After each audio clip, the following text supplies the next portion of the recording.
Heart first leadership isn't what you say, it's how you show up, how you regulate, how you communicate, and how you execute when it matters most. We are Heidi and Ryan Sawyer, and you are listening to the Heart First Leadership Podcast. Welcome back to the show, friends. Hey, have you ever had a conversation with someone and you thought to yourself, I could talk to this person for hours, if not days? This is so fascinating. There's so much wisdom here. I'm just totally in awe of what this person has to say. That's how we feel about Anne Ruddis, our guest today.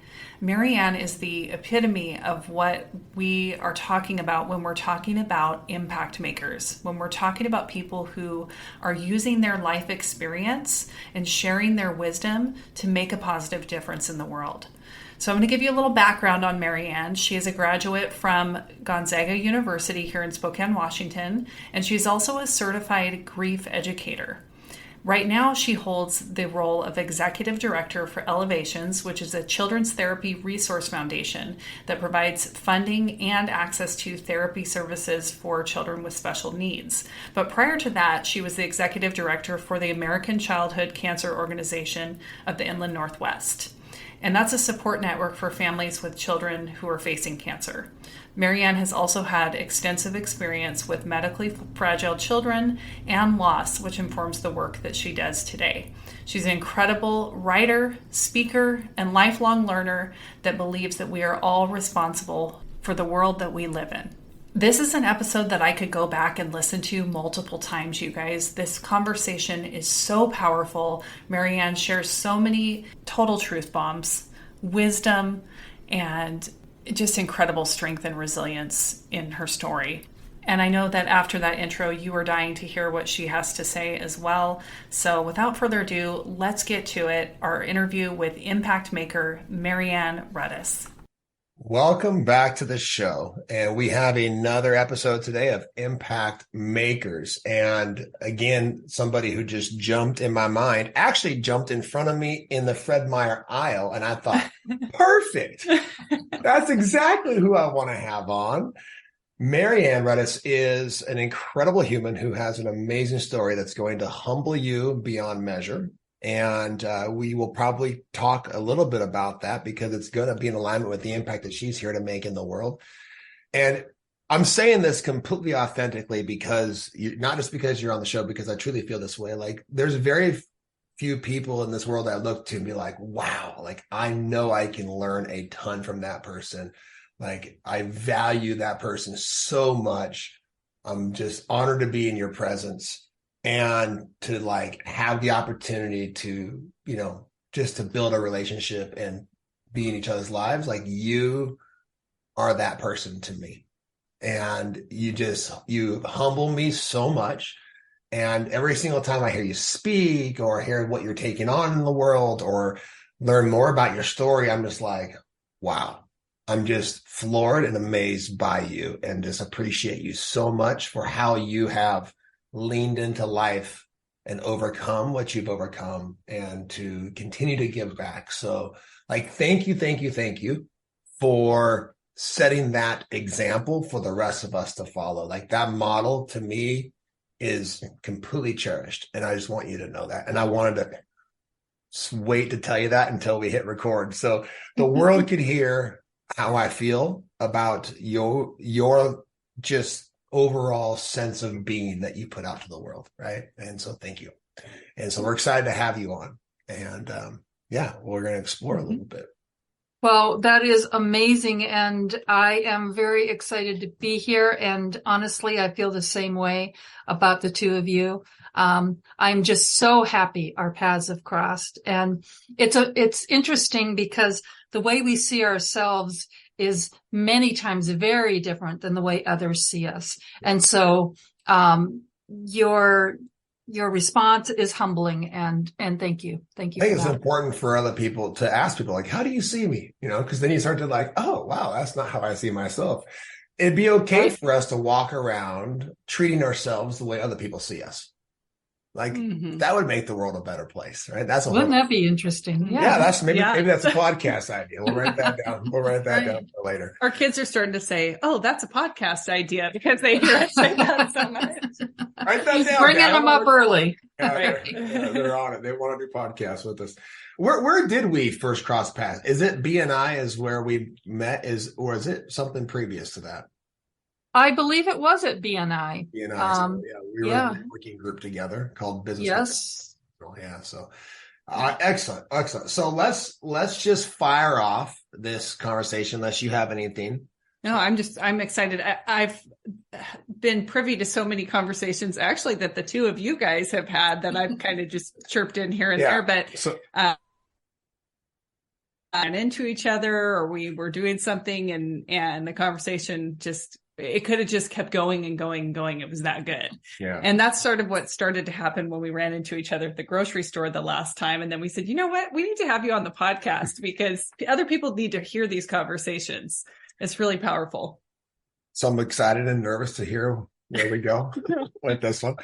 So we start this conversation by asking, we all believe that we all have a specialty role or a specialty function in the world. And what we experience in our lives is pointing us towards that specialty role, right?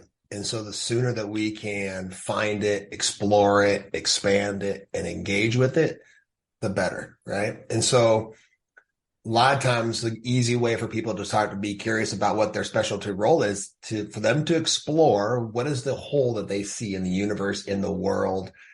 It may be a problem that needs to be solved. It may be some way that you feel like because of your past experiences, you can contribute. Does that make sense? So what is that hole that you see in the world that's like, oh yeah, I can help. I can fill that one. Well, I think for me, one of the biggest things is our lack of connection with each other. We live in a culture that we silo ourselves off. And I work in the nonprofit field. And so my daily experience is reaching out to people and letting them know about things that other people are going through, challenges that other people are having, and also offering them an opportunity to help, to be able to give back. And with it, by doing that, they're not just helping others, they're helping themselves. And I really think that's the piece that I like to be able to highlight, that everything is reciprocal. Every conversation we have, every encounter we have, everything that we do is connected to everything else. Yeah. And I think that when we can highlight that, that's something to that's something that fills me up. Being able to see things and make connections with other people. Yeah. Mm-hmm. You know, what I hear from that is one of the benefits that goes beyond just helping each other is to know that we're not alone. Whether somebody has dealt with loss or, maybe someone's fighting something in their lives, overcoming some sort of struggle, financial, relational, whatever, like, oh, you've been there. Oh, it's not me. I'm not the only one. Right.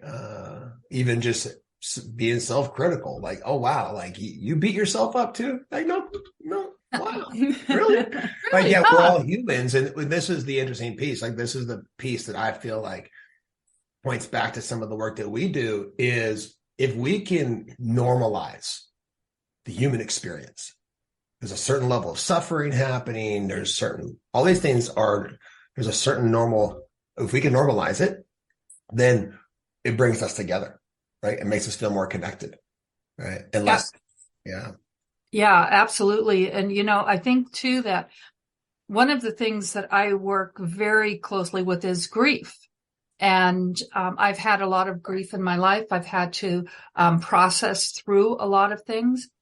And when we have become a society that tries to medicate grief away, and, just this last year, they've made prolonged grief actually a diagnosable condition, which is incorrect. And just like you said, we need to normalize human emotions. Yeah. And part of being human is being sad.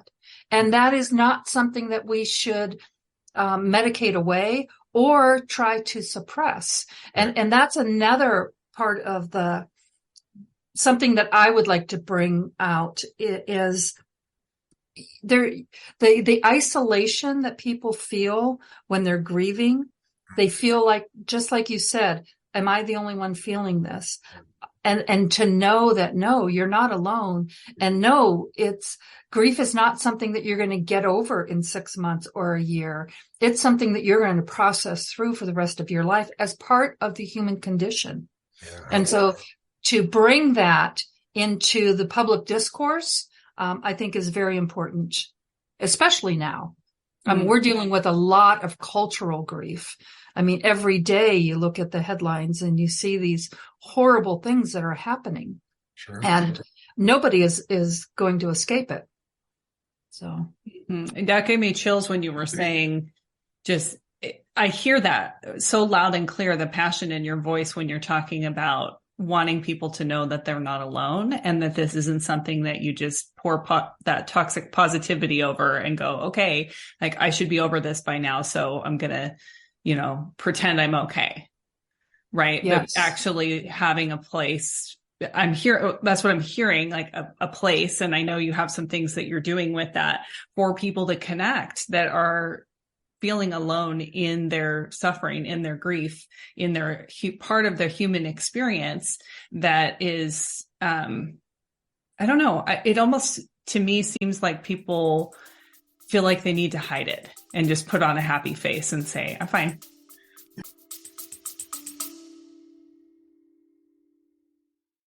We are all leaders.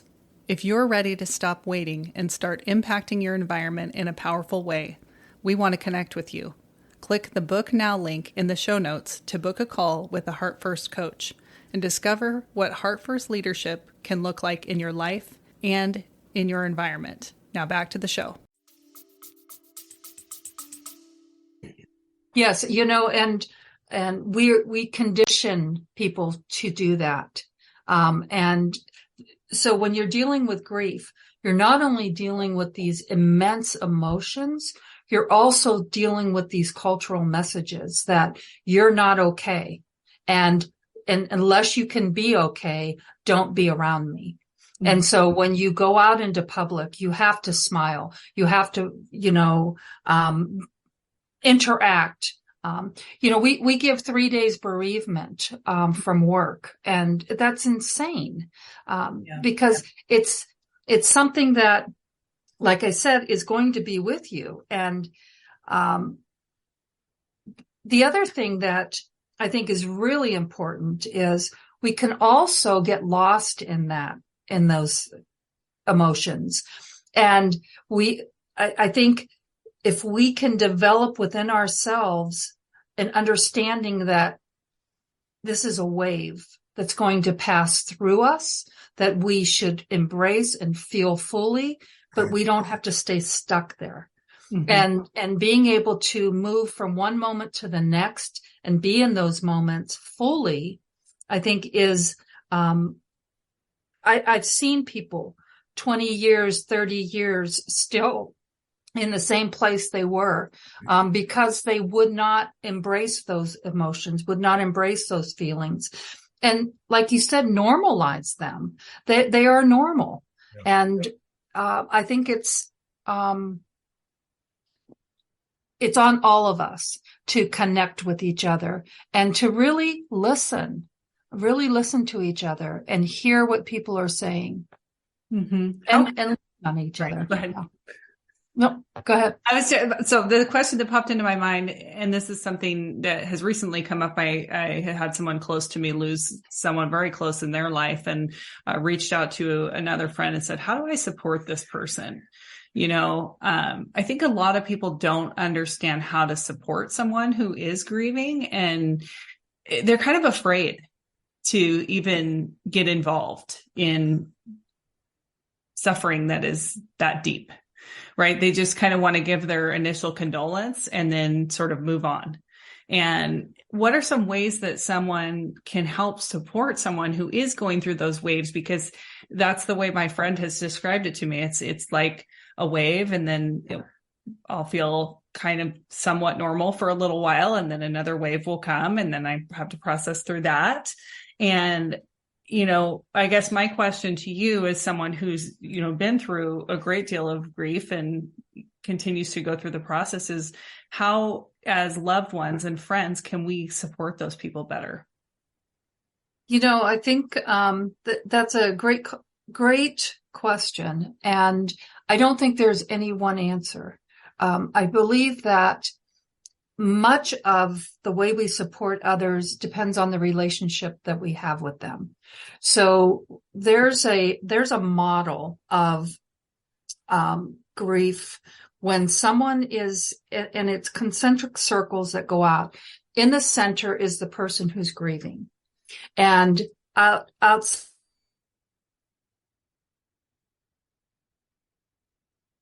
spouse, children, parents, they're in that circle. Outside, the next level is where they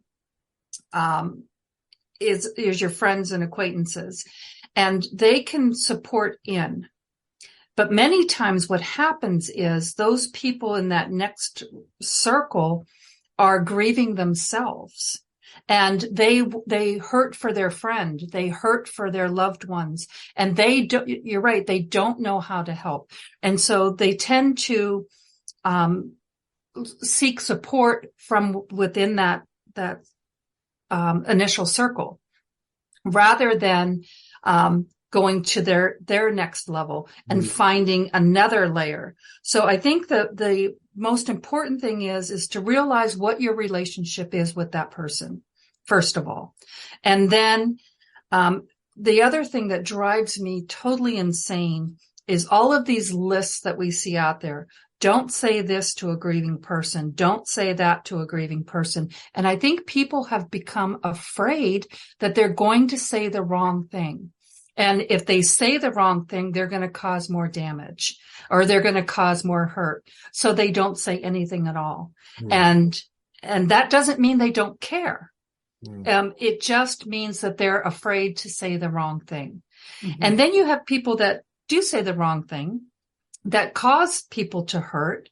And again, it's not the wrong thing. They're reflecting who they are. They're reflecting their relationships. And I think if we can become within ourselves, if we can get grounded in the fact that this person at least is trying to help. Yeah. And then be able to foster a conversation. There were times when I was in the depths of grief, and people would say things to me that, oh, geez, what did you do in another lifetime to deserve this? Something like that, right? And I mean, it's not any different than a lot of the religious, you're being punished for your sins. A lot of those cultural messages are still out there. And when things like that would happen, I had a choice. And I think one of the things that we don't always realize is we have a choice on how to receive that. Yeah. And if I am feeling insecure, if I feel I'm being punished, that's going to hit me in a completely different way than this is someone else's mindset, right? And I had to work through a lot. I was raised in the Catholic religion. So I had to work through a lot of that sin and guilt and all of those pieces, thinking that, oh my gosh, what did I do to deserve all of this loss in my life? And it's a long process. And so when when you want to help someone and you want to be there for them, honestly, it's not so much about what you say. It's about just being there, about showing up. And if you say something and you find that it appears that you've hurt someone, apologize. Have a conversation. None of us have to be perfect, and none of us are perfect. Isn't that a relief? Yes, right? Yeah.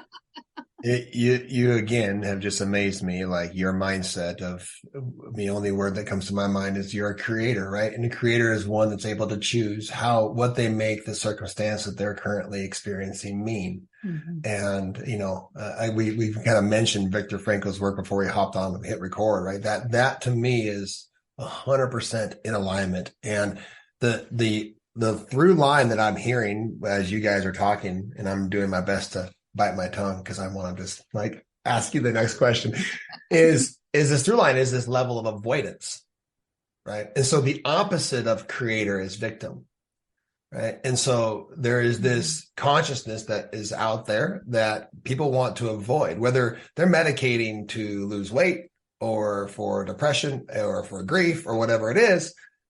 There's a place and a time for medication. I'm not saying there isn't. There isn't a place and a time for it, right? But yet, how can we come to a deeper understanding of the human experience and not judge it, right? And just to accept it, right? And to accept the emotions. And so before we move forward with this conversation, I think it's important for the listeners to just maybe get a screenshot of when we're talking about this grief that you've experienced. Do you mind giving us maybe just a quick, order of events that you experienced so we can hear and kind of just have that moment of like, okay, we definitely, should listen to what this woman has to say. Yeah. Do you want to know my credentials here? I want to know what has led you to this clarity. I mean, this is what this is, right? Our life experiences based upon how we right. Embrace them and or accept them and allow them to be there without resistance and bring our attention to them fully and like feel it all the way to completion and then stay on that path is what leads to the clarity of you recognizing the whole and the connection and being able for other people to be heard and all of these different aspects of grief, but to overcome these cultural messages, right? That this one hit home for me, unless you can be okay, don't be around me. Like, man, that I felt that go up and down my spine. Right. And actually right. feeling some emotions around it. So I want to hear what has led you to this clarity that you have within your human experience. Yeah. Okay. So let me start out by saying I had one of the most densest consciousnesses ever. And I had a very strong ego. And I was the type of person that was very independent, pull yourself up by your bootstraps kind of person all my life, very independent. And when my first child was born, my daughter, she was 16 months old, she was diagnosed with cancer. And that was the first time that I realized that these bad things can happen to me, right? Because we see things happening out in the world and we never think it's going to happen to us. It always happens to someone else. So that was my first introduction in, okay, this can happen to me. She went through 2 years of treatment and she was basically cured. Well, the cure ended up causing a secondary cancer when she was 7 years old. And she was diagnosed with leukemia a year into my husband's treatment for cancer. So the both of them were going through cancer treatments at the same time. And I also had 2 young sons at the time. And so when I think back on those days, I'm not quite sure how I did it. But I can tell you that I did not do it alone. I had to learn how to accept help from others. And for me, that was one of the biggest obstacles that I personally had to overcome, was to realize that the things that were happening in my life were so big that I needed support. I needed help. And so being able to reach out and connect. My husband and my daughter both passed away in 1994, within 4 months of each other. My husband died in April and my daughter died in August.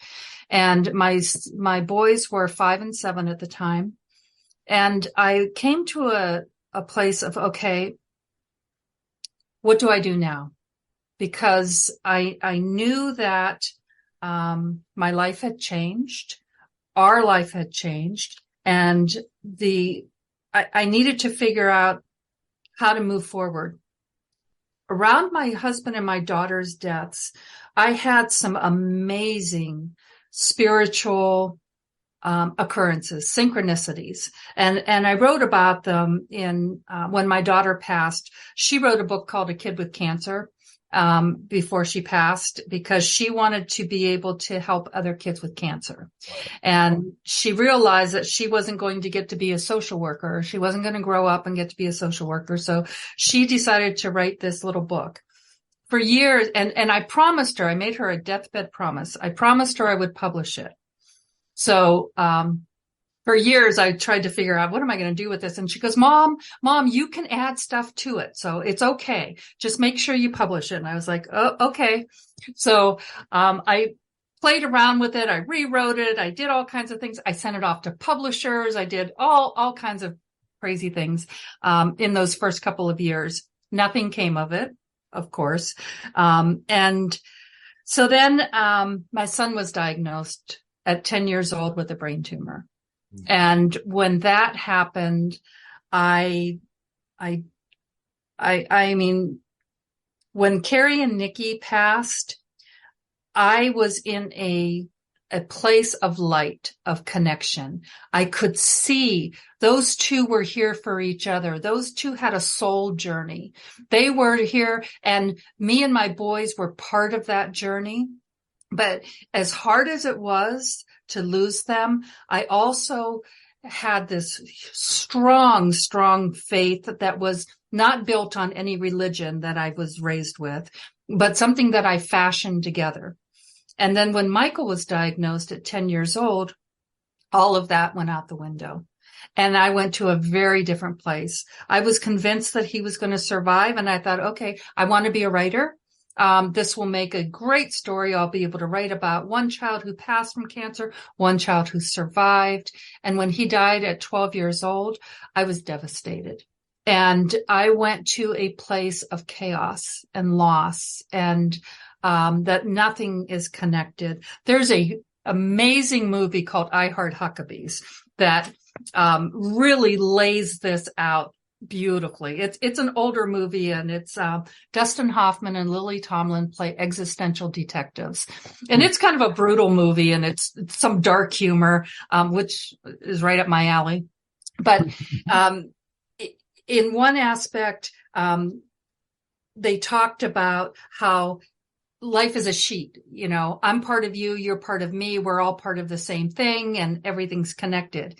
And then they bring in like a Nietzsche character who says, nothing's connected. It's all chaos. We're just down here in the mud. And that really exemplifies my experiences. When Nikki and Carrie passed, I was the sheet. When Michael passed, I went to that chaos place. And again, I had to figure out, okay, what am I going to do with this? I still had my other son, and I decided I had been going back to school for journalism.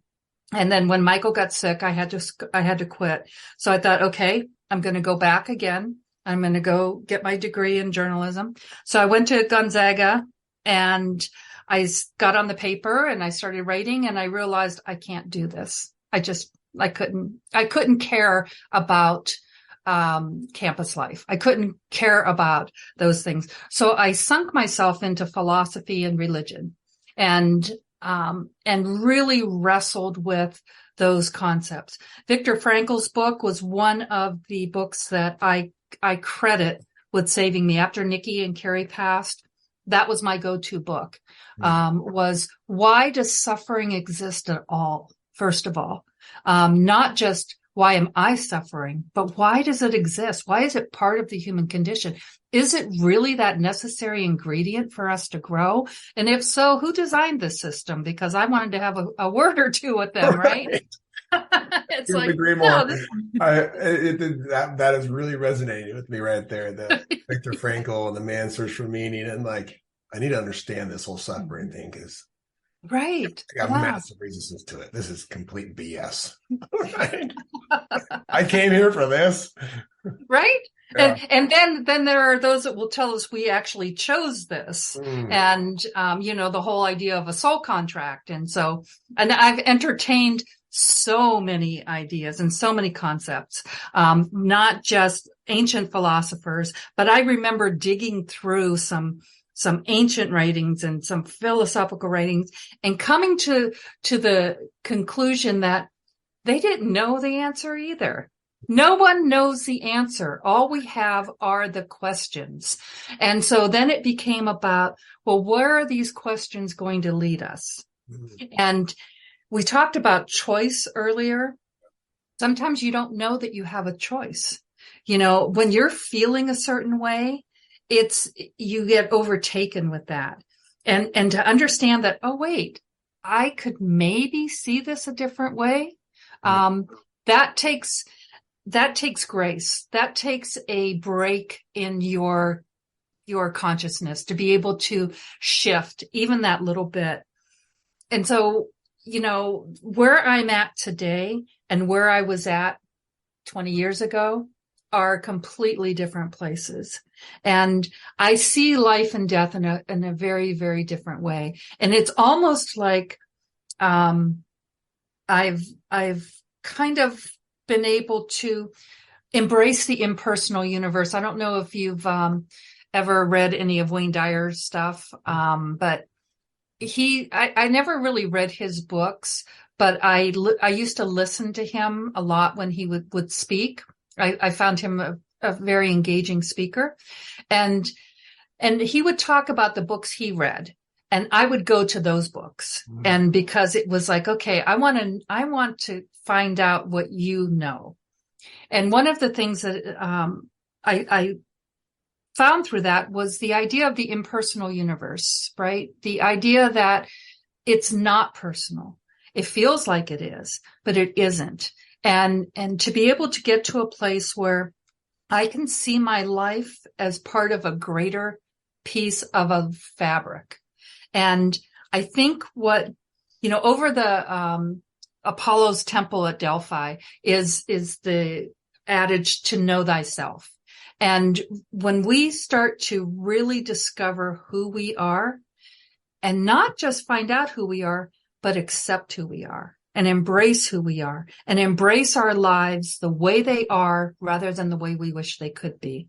And we get those ideas to wish they could be another way from our culture. We see others. I see you guys, and it's like, oh gosh, what a beautiful relationship. How nice it would be to have that. But I don't. And that's okay, because this is my life and that's your life, right? And to be able to not wish for something other than what we have is, it's a lifelong task, right? And it brings happiness. That's the only way we're going to find happiness. It's this ability to let go and make life impersonal, even all the way down to like parenthood, right? Like it's there. That's a different human being, different soul having their experience, and they're not mine. They're theirs having their experience, right? And the word that popped out to me when you talked about grace, kind of shifting, I think it's a courage component. Like it's a courage to shift you above the line into a place of curiosity, into a place of acceptance, into a place where then now you have the ability to experience love, joy, peace, what you even said, happiness, right? Amongst all the struggle. So thank you for sharing that. And it almost makes me uncomfortable. I mean, I'm gonna be completely honest with you. Like just sitting here and listening to that, like I'm just like, this makes me uncomfortable. Why? Tell me about that. Well, it just makes me uncomfortable because, like, I find myself going, what the hell am I going to say next?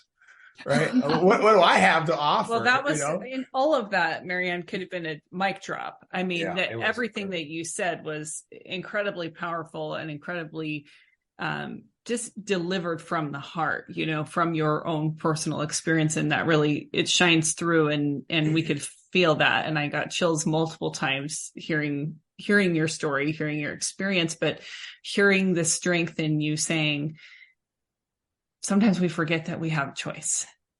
And that's what it all comes down to. And that's just in the times that you cannot even imagine, that you wouldn't want to, right? Like my friend said to me, she lost her daughter really young, and she said people would say, I can't even imagine. And she'd say, you don't want to. Of course not.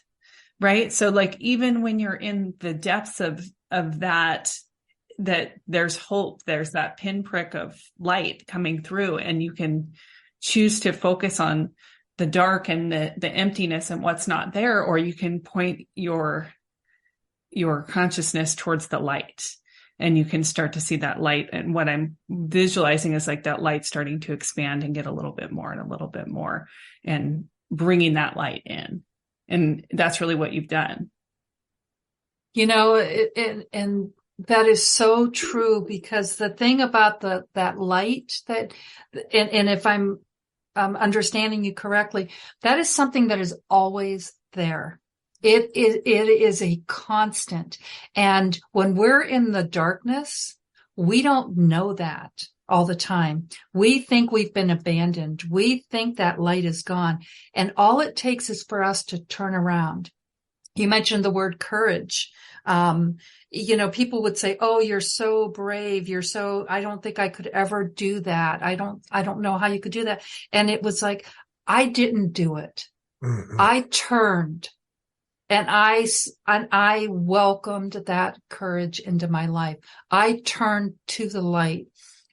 Don't get me wrong. There were many, many days, months, even years of being in that darkness, the dark night of the soul, the wrestling with all of these things, and the struggle and the fight. You know, I thought about the caterpillar earlier, and, you know, just that we're caterpillars, and we are, and I truly believe this, every single one of us is trying to become a butterfly.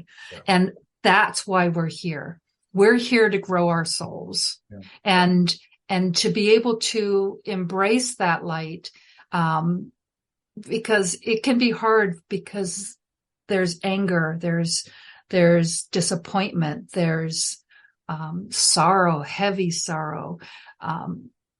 You know, the whole idea of, I don't know if I can say this on the show or not, but WTF, man, right?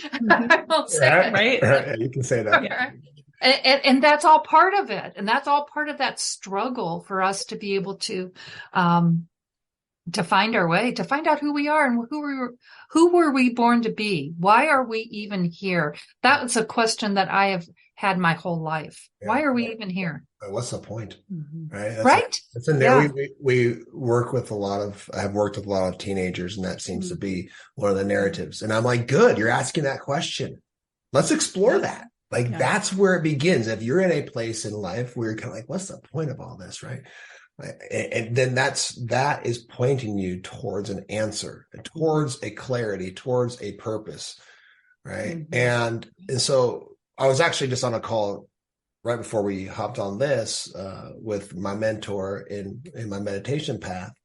And he was saying that all humans desire an accelerated growth or evolution of their soul, right? All humans, whether you know it or not, right? We all desire this accelerated evolution, right? To evolve faster. Like, this is part of our mind always wanting more, you know?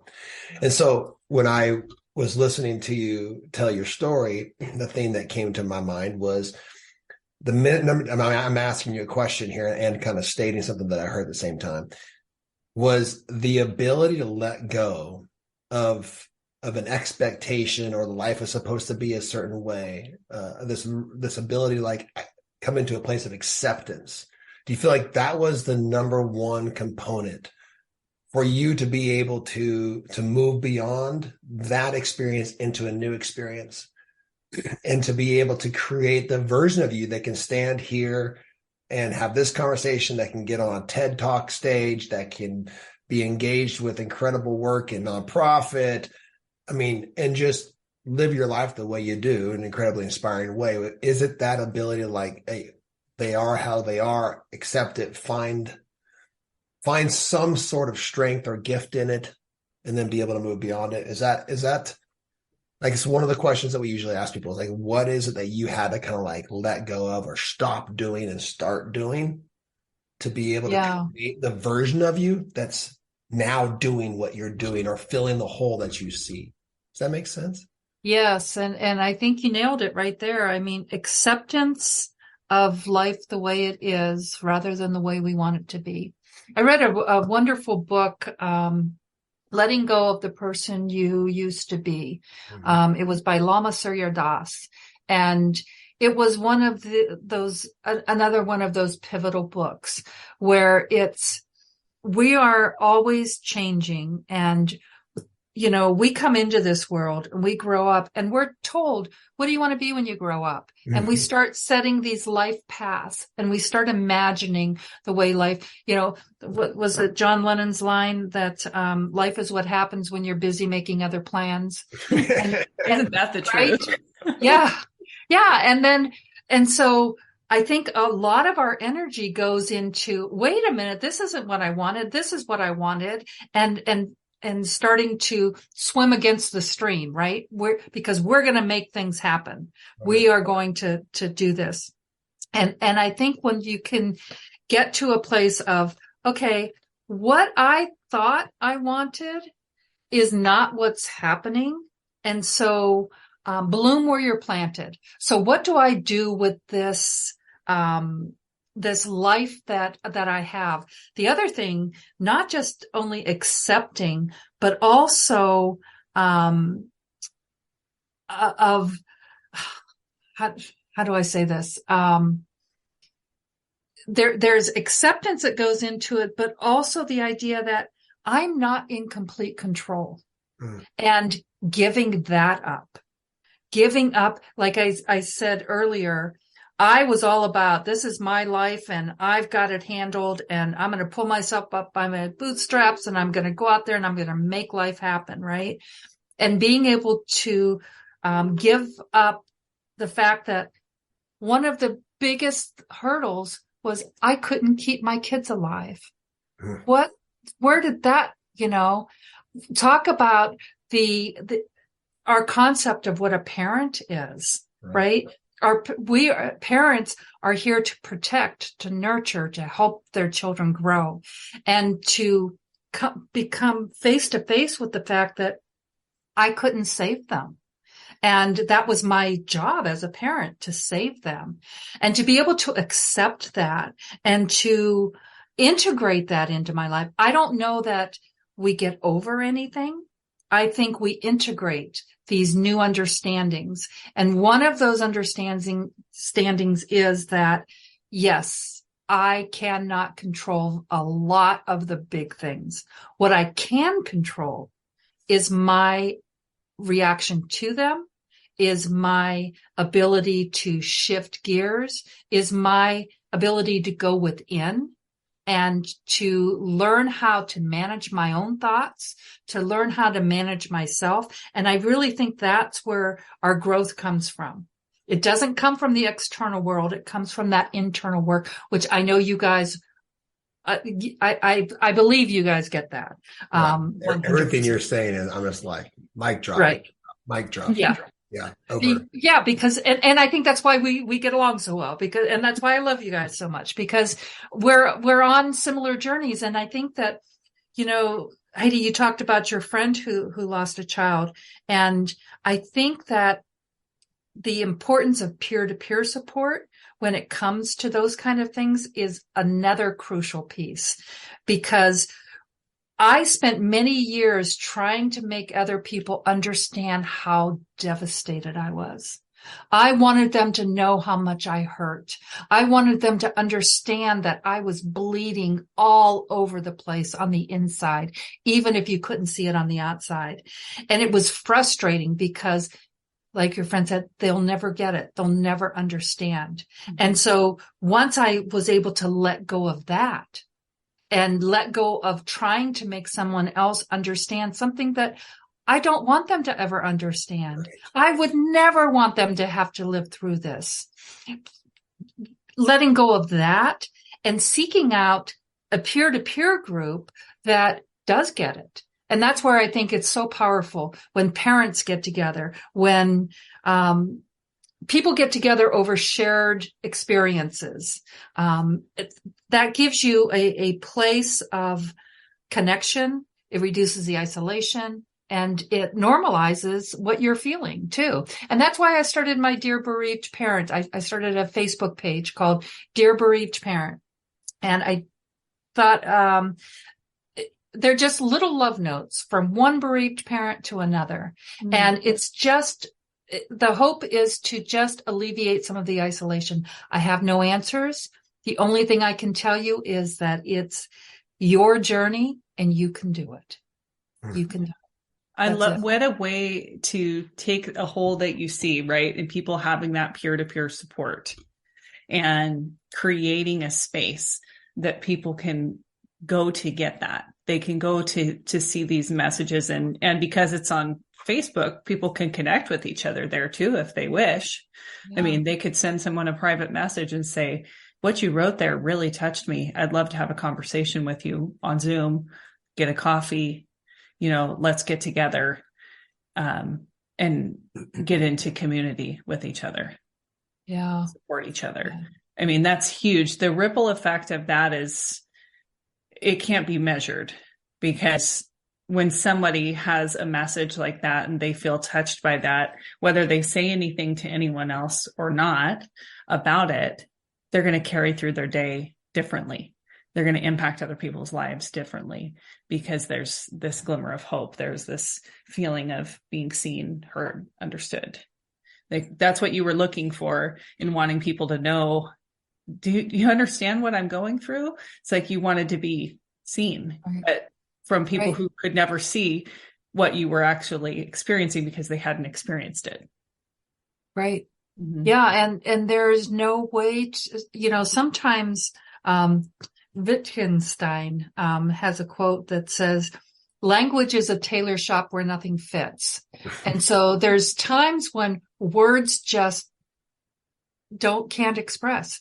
And that's why when you asked earlier about what can you do for someone who's grieving, sometimes just sitting with them, you don't even have to speak, doing their laundry for them, little acts of kindness. A friend of mine whose son died, said she remembers her neighbor coming and knocking on her door, picking up her laundry, and bringing it back clean and folded. And that was the only interaction they had. And it was one of the most memorable things that she can remember from those early days of, so just a little act of kindness. Don't underestimate the small things and right. do for somebody. Mm-hmm. Yeah. So this conversation could go on forever. Yeah. But there's so much left to talk about still. Two questions for you. First one is, can we be friends more? I hope so. Can we spend more time together, first of all? And I'm going to seek that out, just so you know. All right. Second, just give me a little bit of forewarning. Second one is, I heard that you had the Facebook group. And what was the name of it again? I didn't quite catch the name. Well, it's called Dear Bereaved Parents. Dear Bereaved Parents. Okay. And it's not a group. It's just it's just an outward facing, and I just started it. So, okay. I'm just getting it off the ground. But I would love to hear other ways that you are engaging. I know a few of them are, but in the world that is helping you to feel like that you're filling that hole, right? That you're leading people towards connection, that you're bringing people together to understand what they're dealing with, and giving people opportunities to serve others.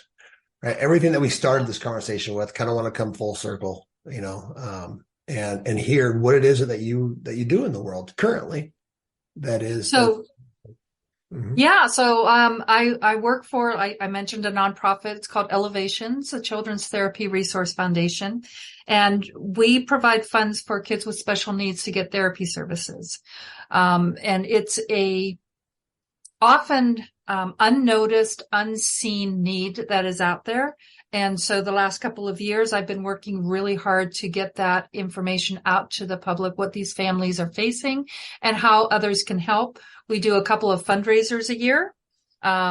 the Stash Dash is June 10th. And we've turned this into a community event. So we're going to have booths. It's going to be at Plants Ferry Park on June 10th. So even if you don't want to run, you can come out and just enjoy the day. So, we also do a ghost ball in, the fall, which is a huge Halloween costume party. And again, nonprofit fundraisers are basically ways to engage the larger community in something that is going to have a ripple effect. It's different than just going out dancing or going to a concert. When you go to a nonprofit fundraiser, you are going out dancing and having a great time, but you're also creating that ripple, that impact that is going to affect everyone else's life. And so I invite people to attend as many nonprofit fundraisers as you can, because not only will you have a good time, you will also be doing good in the world. So change your date night to make it a nonprofit night instead of just a night out at a restaurant or something. I love that. And and there are so many nonprofits too. So yeah, there are a lot of great causes. I love though a connection that I made between something that you said and then the work that you're doing with Elevations.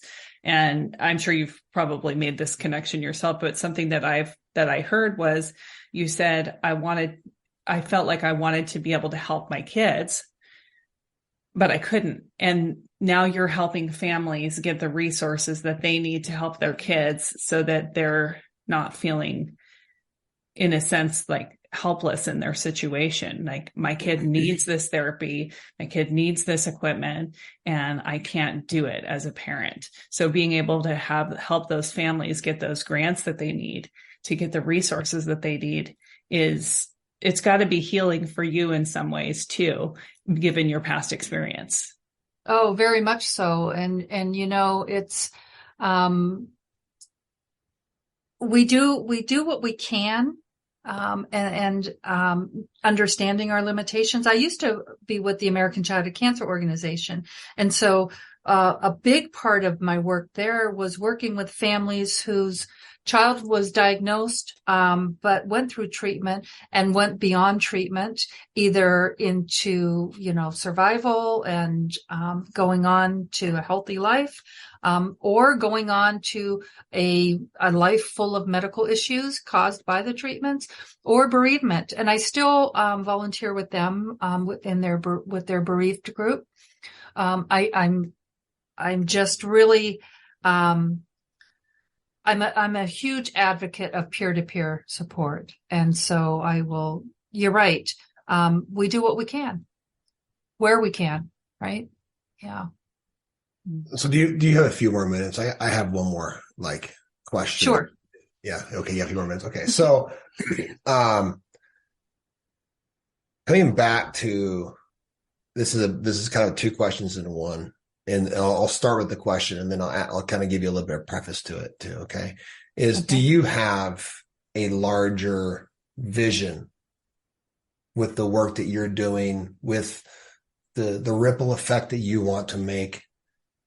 And the reason I'm asking that is because I'm always curious about this as a human experience, being in a place of acceptance and choice. And also, Viktor Frankl talks about to pull people out of their current experiences or to elevate them even in the struggle. In the concentration camp, he talked about how he would elevate himself by holding on to a future. Holding on to him being on stage and sharing what he had learned about the mind, really, and the human experience and suffering and finding meaning in life, right? And so the two-part question I have for you is, do you have a larger vision for yourself, and how much do you hold on to the future, right? And when we talk about future, Viktor Frankl breaks it down into two components: the future, meaning your human life, and the eternal, right? And so just curious, with the work that you're currently doing, because when I hear you talk and I'm seeing the momentum in your life, even hey, a year ago, you're on a TED stage, about a year ago, wasn't it? October. Yeah. 9 months ago, whatever it was. October, almost a year ago. Yeah. So about 9 months. This seems to me like you're just getting started. I don't know how you feel about it, but that's how it seems to me, right? That's how it views to me. So I don't know if my question makes any sense, but Yeah, absolutely. And I'm actually in the middle of submitting a book proposal for a journal. I want to do a Dear Bereaved Parents journal. And one of the things I talked about was I feel like I am now ready to I feel like I've done enough of my own work now that I'm ready to step out onto a larger stage, out into a larger community. Where that goes, I have a very hard time living with what's coming next. So because I'm not a good planner. I believe that I need to do when I have an idea, I need to do it and put it into action. And then whatever happens from that is not in my control. What's in my control is what I can do right now, and where that's going to lead and where that's going to go. I have a really hard time visualizing those things. So, to answer your question, I don't know where it's going, but I do also have a sense that I am stepping into a new phase of what I'm going to be doing. I sense that, and I think this is the line that I'm constantly navigating, and I encourage people the ability. You have a natural tendency to release your attachment to outcomes, right? Which allows for you to be more present and actually perform at a higher level. It's something we actually teach in our program the releasement of outcomes, meaning let's see this playing out 3 different ways: best, worst case, and neutral, and recognize how we're going to learn and evolve and grow, and the gift that we can receive and the lesson that we can learn from the possible outcomes, which releases our attachment to them, allows for me to come back in the moment and just focus on the current task, right? And showing up as fully as we possibly can. So you seem to be naturally doing that on your own, which that's always this fine line of creating a vision. Like, and I say vision, I don't mean driving in Lamborghinis and riding on luxury boats, and, those type of things. I mean a ripple effect, right? A ripple effect of an impact, and what people maybe are experiencing, on a grander scale because of the work that you're doing. And you've already done it to a massive scale, whether you recognize that or not. Like, your work and what you have done for yourself is your work already has an eternal ripple effect. Right here, right now, you could completely stop, and you've done it, just so you know. Well, I think my goal is to be who I was born to be, and to take what has happened in my life and to use it for as a connection for a greater fabric, to help improve improve all of us. The world, I tend to stay away from improving or changing the world, because the world is always going to be what it is. Yeah. It's not going to change. What has to change is us internally and who we are. And so if I can continue to be able to improve myself, and then so many people have held my hand and brought me along. And if I can hold a hand and bring others along, then that's what I want to do. Yeah, I need to highlight what you said there, because I think it's Dr. Hawkins, David Hawkins, talks about that, which I know you're familiar with Dr. Hawkins' work and letting go. Are you familiar with Dr. Hawkins? I don't know. Do you mind if I walk a little bit? Yeah, go ahead. I'm sorry. Oh, sorry.